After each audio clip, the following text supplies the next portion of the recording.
kuma shi Umar Musa ya ce shi labarin dan Fulani ne a Lagos. Ka san lokacin da aka samu wannan tsaniya a Afirka ta Kudu, inda labari na nuni da cewa waɗansu su ma sun fifita a Najeriya suna cewa kamfanonin 'yan ƙasar Afirka ta Kudu ana cewa waɗansu sun so su je su farma kamfanonin nan. To ka san da kamfanin sadarwa na MTN haka shi ma kamfanin Afirka ta Kudu ne haka yake. To shikenan shi wannan mai labari ya ce aka yi zanga-zanga a Lagos na ramo gayya sai aka kona kamfanin MTN. Na'am. Sai dan Fulani yana ta murna yana ihu kuma a gefe guda kuma gashi an fasa wani shagon 'yan Afirka ta Kudu ana ta kwasar ganima.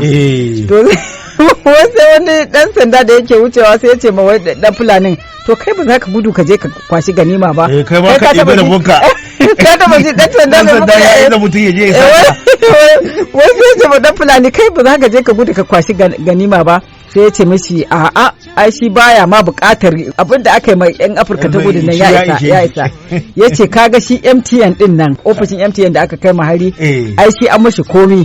Ya ce shi abin da yake ba shi haushi dama da MTN din nan kawai da ya buga lamba sai a ce wai try again later, kuma shi kenan sai an jima kuma wani lokaci kuma sai a ce remain 1 minute. Shi kuwa ya ce wannan abu yana ba shi haushi. Ya ce to kaga yanzu da aka kai ma ofishin caji ba zai sake jin murya, zai ta buga wayar shi sai illa ba ya Allah. Ba san cewa ba ofishi ba waya ba. Ai ya huta abin shi.